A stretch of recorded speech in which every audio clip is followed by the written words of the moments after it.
know you heard me on the radio. Flexing, she loved the sound of my voice, it's the best thing. Daydreaming of the jazz all day.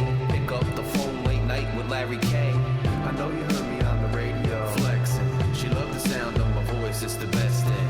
Daydreaming of the jazz all day. Pick up the phone late night with Larry K.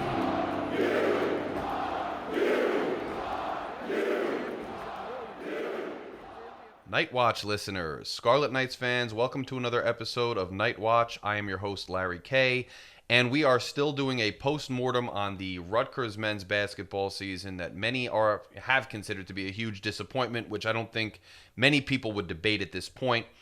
I just wanted to discuss today two articles that came out kind of participating in this post-mortem that I think warrant some discussion. A lot of good information in both articles.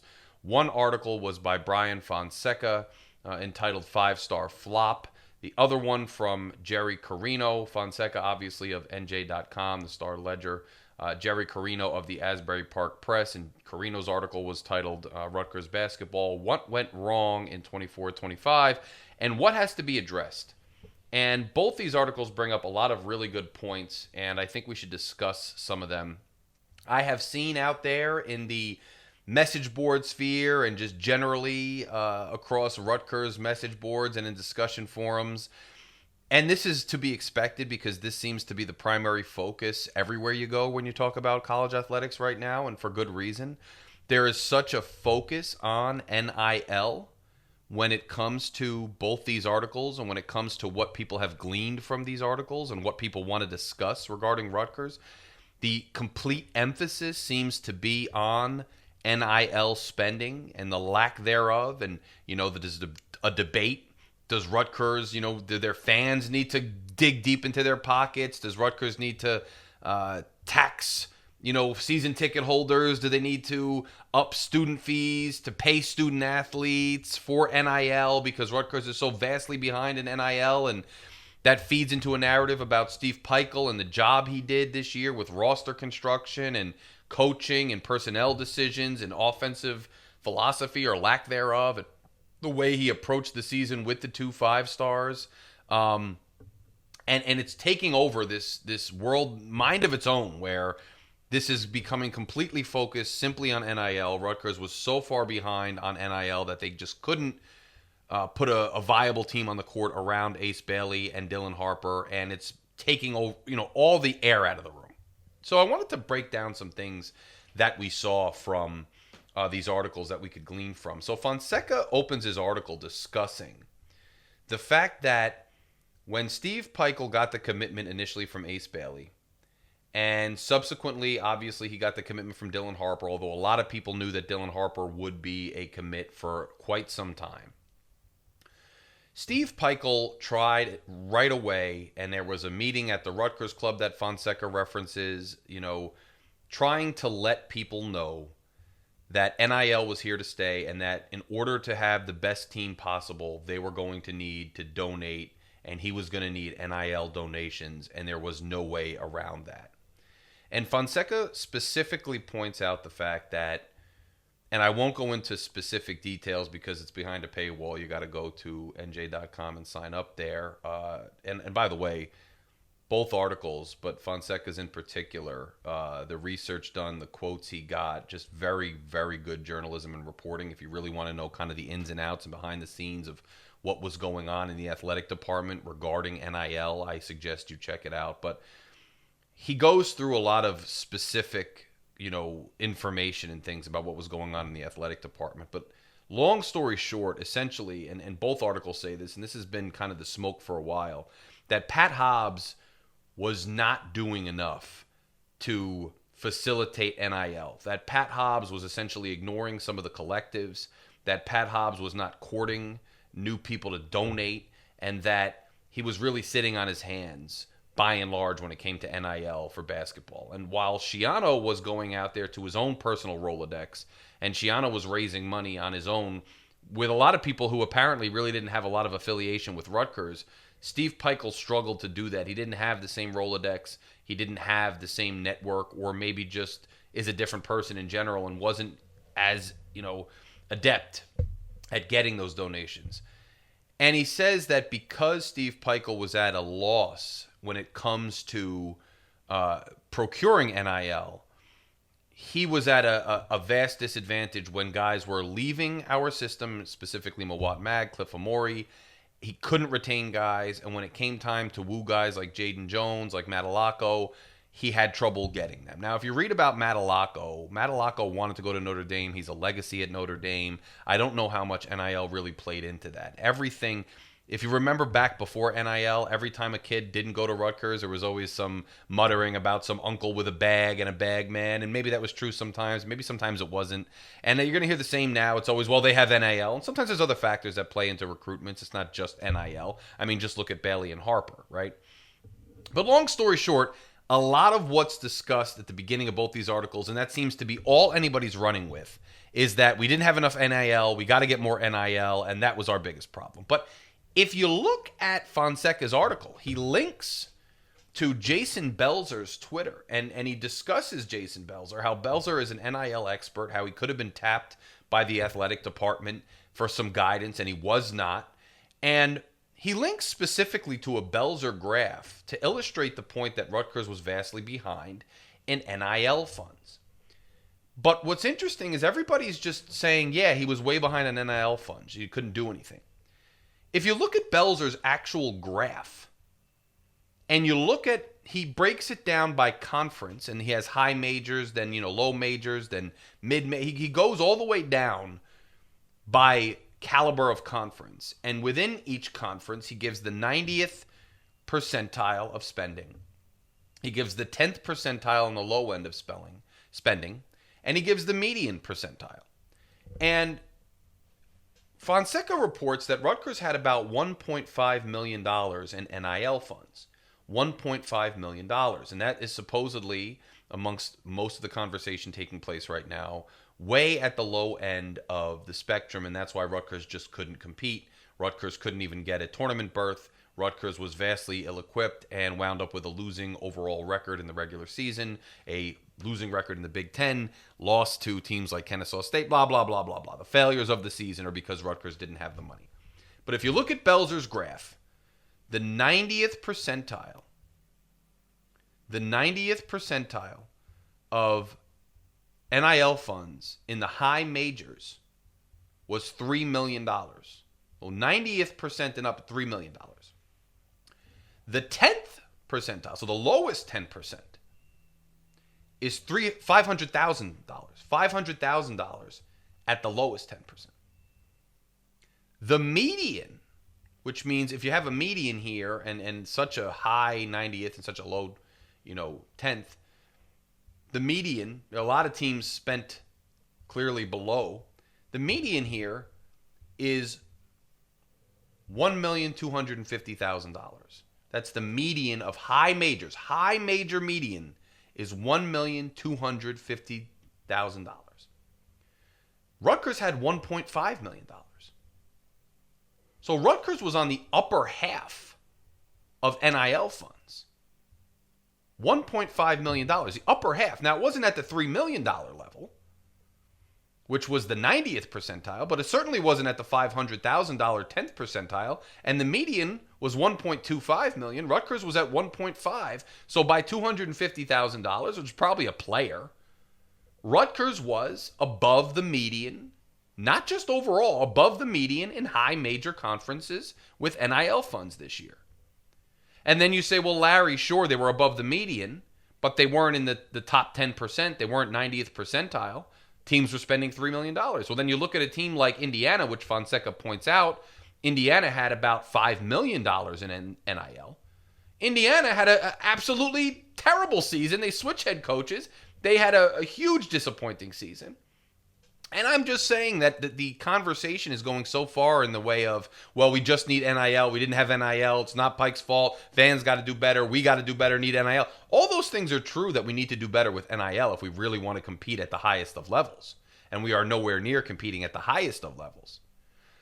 But when maybe the highest spender in the Big Ten at $5 million, which had to be at the tippy top of the 90th percentile, maybe 99th percentile, if they spend $5 million and they still have a disappointing season, And Rutgers is in the top half of NIL funds with $1.5 million.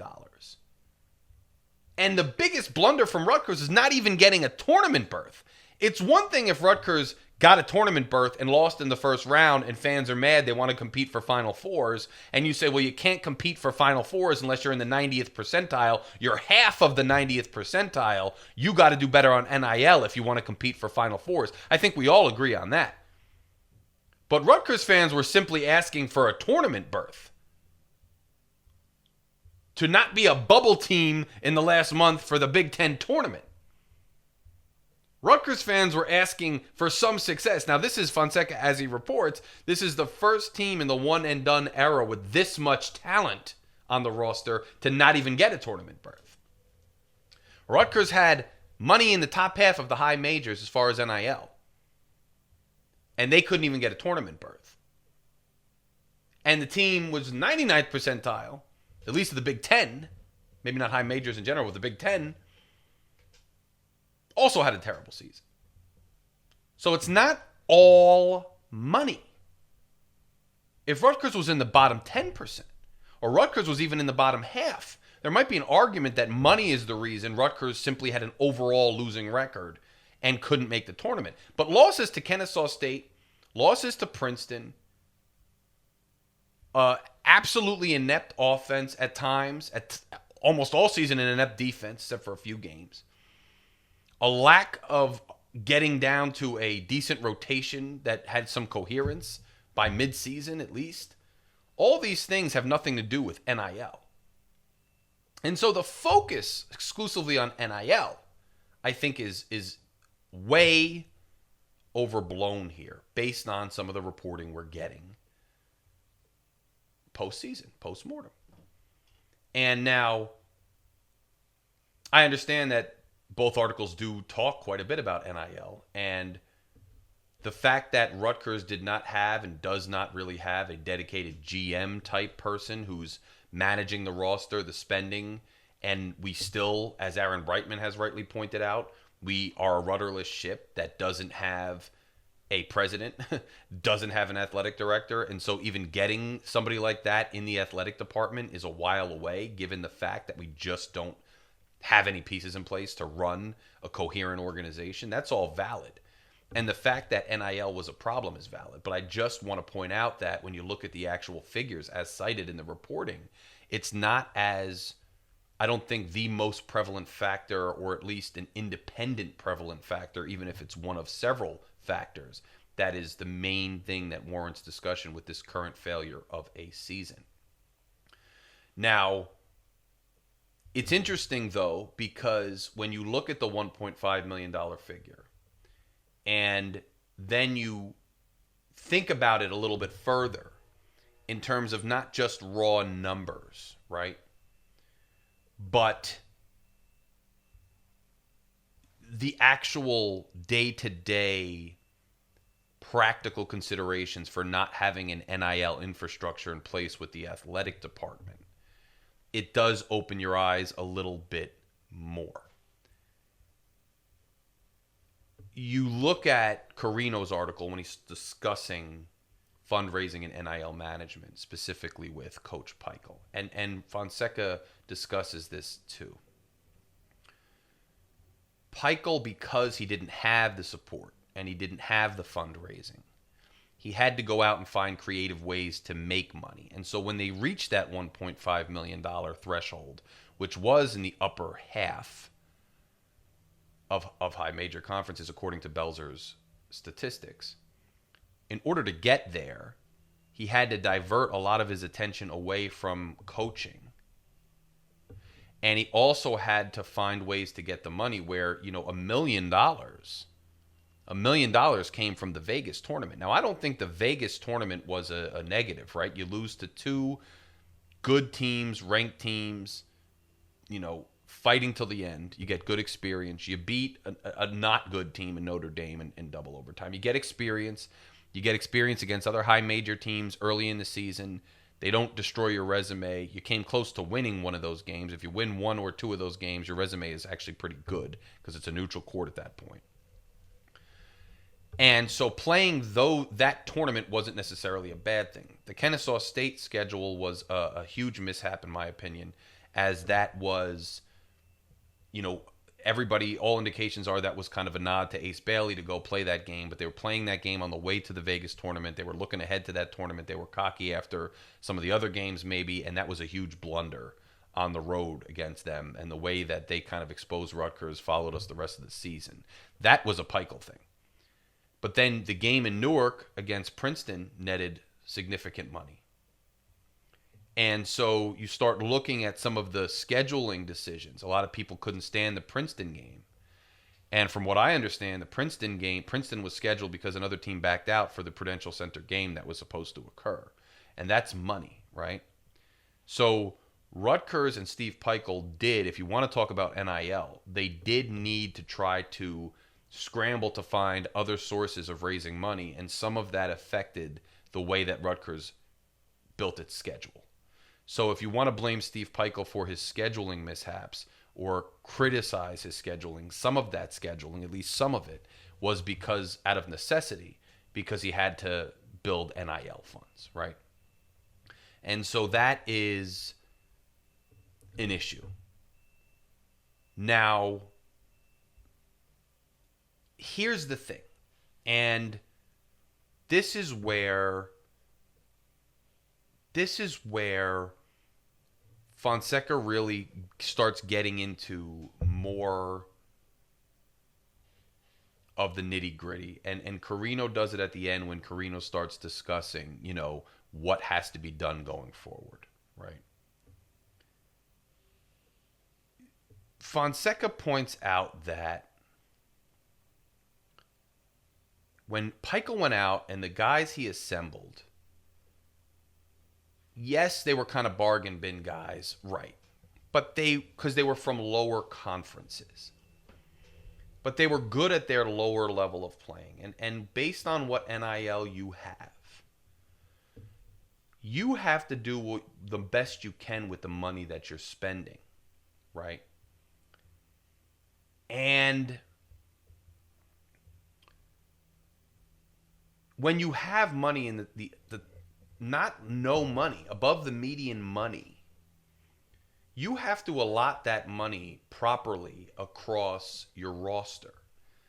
And what I think we saw with this team is when Pikel went out and got guys and brought all these transfers in, perhaps he could have, we brought a lot of guys in. Maybe you scratch 3 of those guys and just pay a Cliff Amore. I know Cliff was commanding maybe 7 figures. I don't know how that would have worked out. Or maybe you consolidate it and go after another viable big man, a 1 step lower than Cliff. You need a rim protector.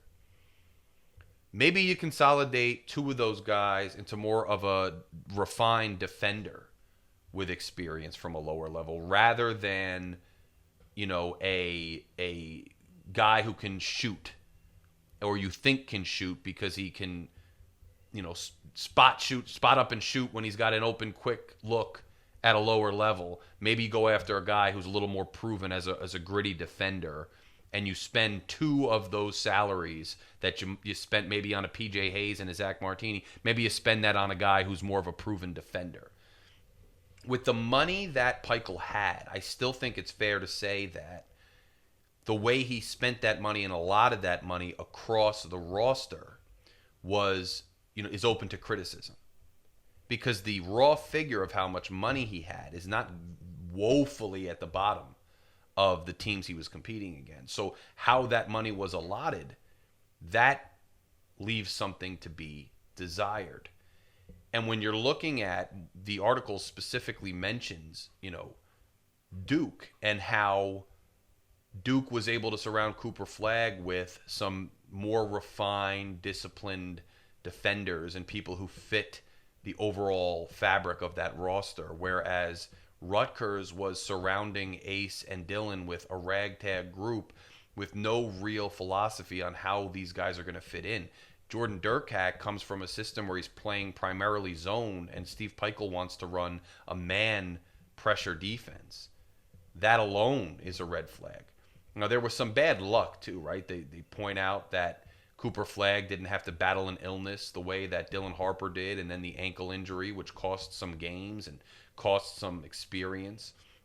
I'd point out Tyson Acuff, I think, was probably one of the most pivotal things that happened. Tyson Acuff getting a huge injury to his ankle that never really, by the time he looked up to par, it was a little too late. But I was listening to, even the TKR guys on their podcast, which is another fabulous show that I listen to regularly. And they're talking about the fact that, Tyson Acuff, who actually is getting some points when you break it down as you're going down the stretch, he's not playing all the minutes that he should. He's playing less minutes some games, and maybe that's matchup dependent. Maybe he looks cold, but when the guy was on towards the end of the season and he showed that he could be a legitimate offensive weapon, he didn't necessarily get as much run as maybe he should have gotten. And so there were coaching decisions that the TKR guys mentioned that the rotation was way too deep, way too late in the year. It's unheard of to be playing 11 guys, that deep into the season. And he still was, because he hadn't settled on a rotation or a philosophy that made sense. And Fonseca reports, he reports here, look, Peichel experimented with 12 different starting lineups and regularly used 11-man rotations to find the right mix. Regularly used 11-man rotations. That's just ridiculous. And it's not ridiculous because you're hitting a wall and you need to shake something up and it's just not working. It's ridiculous because from the inception of roster construction, you should have a plan. You're getting these two young men. You know what their skill sets are. You know what Dylan Harper and Ace Bailey's skill sets are. When you're constructing your roster from the very beginning, you certainly should have some semblance of a plan as to what the rotation's going to be and how these pieces are going to fit together. And the fact that we consistently saw 11-man rotations deep into the season, and they changed so much from the onset of the season all the way through the end, tells me that there never really was a concrete plan as to how you're going to put this team together and what it's going to look like. And that is a failure of roster construction, not just with money, not just with guys not producing the way you thought, but with roster production in general, construction in general. And the other elephant in the room is that we're relying, and this is where I think some people should have seen it coming, and I certainly had some suspicions. These are two freshmen, okay? And these are kids, 18-year-old kids, 17, 18-year-old kids going up against 25-year-old men. And there were some commentary in the articles regarding other coaches and quotes, and it was the fact that this might be the worst year or the worst time period to try to go in and go to battle and have success with two superstar freshmen and rely on exclusively really two superstar freshmen, because there are so many fifth-year players out there. There are so many guys in their mid-20s who have developed defensively, who know the college game, who are more physically developed, who are more experienced, you're going to have to go up against. And no matter how talented you are, your draft status, and this was also pointed out, your draft status is dependent on your potential in a different league and what you're going to grow into in that league as far as the NBA, right? Your draft status is not necessarily indicative of your pecking order overall of how good a player you are at the current level at the current time. And Dylan Harper at times looked unstoppable going to the rim. He's an extremely talented player. He will be an extremely talented NBA player. He's an extremely talented basketball player. Ace Bailey had his moments. Sadly, Ace Bailey struggled as well many times, on and off. He had good games and he had really not so good games, and that might be to be expected. But as is pointed out as well in the articles,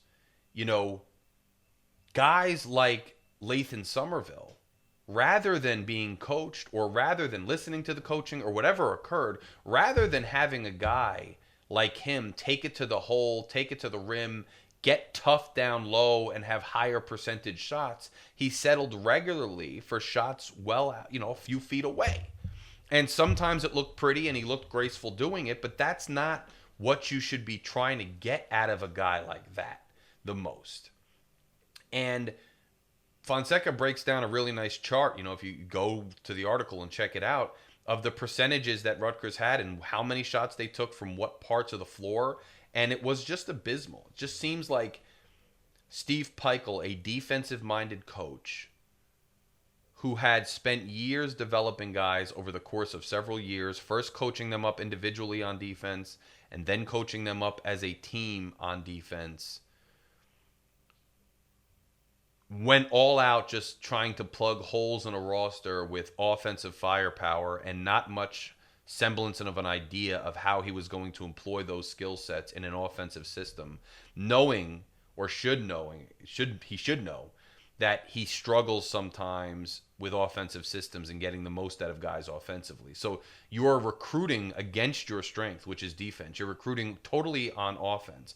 When you already have two very talented offensive freshmen on the roster, you should be going out and recruiting defensive players to complement them, because your bread and butter is also defense. So if you can get guys who are already brought along and developed a bit and get the most out of them defensively, while the talent alone is going to elevate the offensive guys you have, you might have fared better. But we just didn't do it.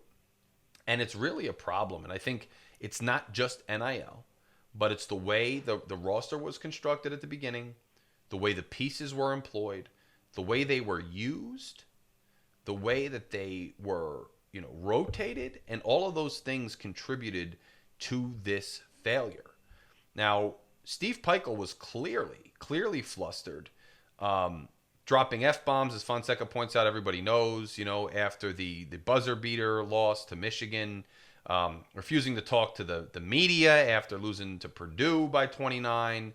He's quoting the GPA of the team, even though we're in an era where these kids are barely going, they're not really student athletes because they're here for a cup of coffee, then they're gone. Talking about the fact that our recruiting class is highly ranked, which it isn't necessarily highly ranked, and it's a bunch of freshmen coming in next year, again leaving us with some of the same problems.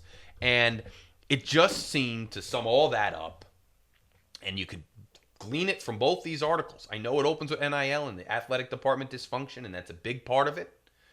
But there's a lot of other things that are an issue at the coaching, head coach, and below level. And it goes to allocation of resources with what we did have with NIL, how we built the roster building philosophy and strategy, and then philosophy on the court in terms of defense, offense, coaching decisions. I'm going to just skip the individual defensive coaching, run right to team defensive coaching. I'm going to try to go all out with offensive firepower and just let the chips fall where they may, as opposed to bringing in defensive guys who can keep the cohesion with this team. I'm going to bring a tenacious kid like a Jordan Durkak in, but I realize that he hasn't had experience in a system like mine. So regardless of how tenacious he is, it's going to be difficult to, get what I need out of him to get cohesion on this team. There are several factors that led to the failure of this season that are outside the scope of simply spending. And these failures are going to persist unless there's a epiphany and a philosophy change or some kind of strategic decision made when it comes to Steve Peichel and this Rutgers basketball program. And this is where Carino's article, I think, shines a lot too at the end of his article. And Fonseca does an excellent job of breaking down the statistics and the X's and O's reasons for a lot of the failures.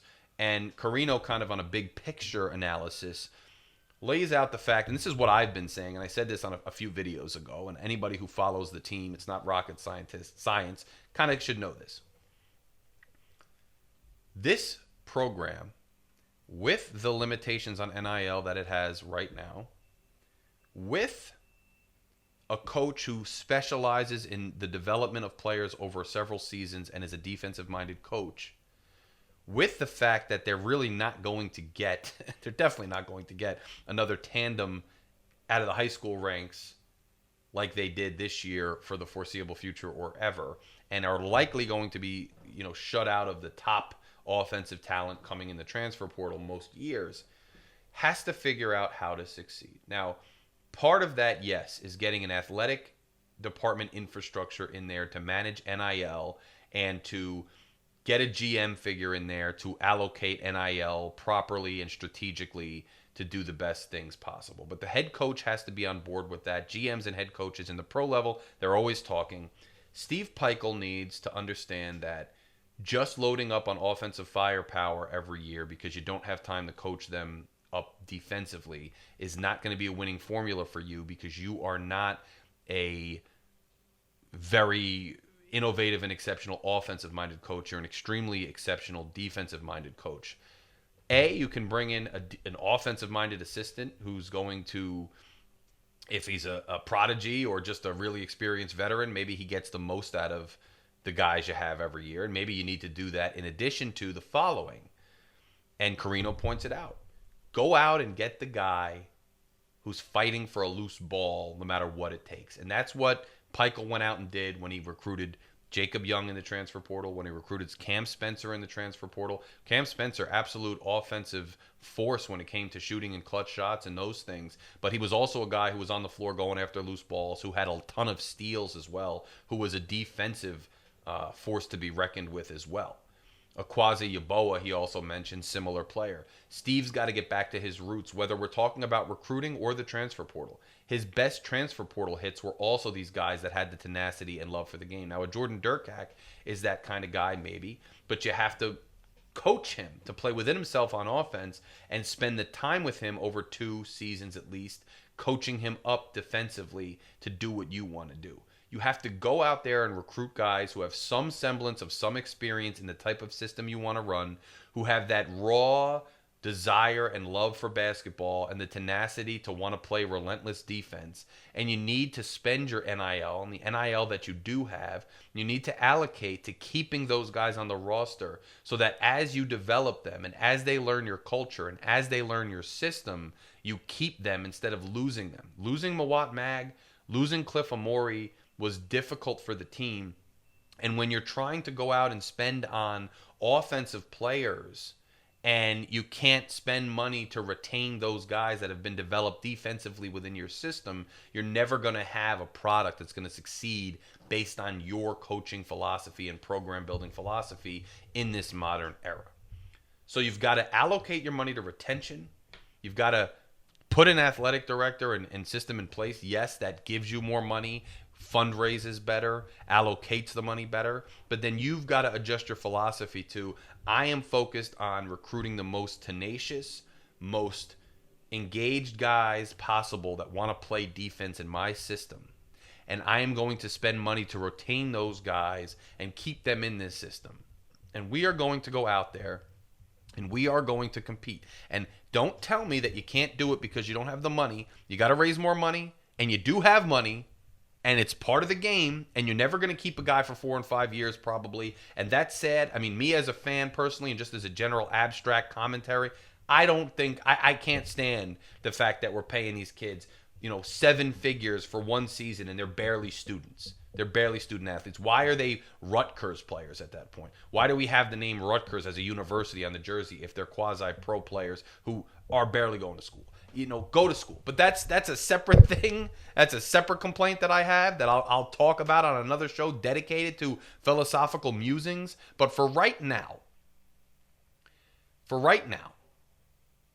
let's just allocate the money that we do have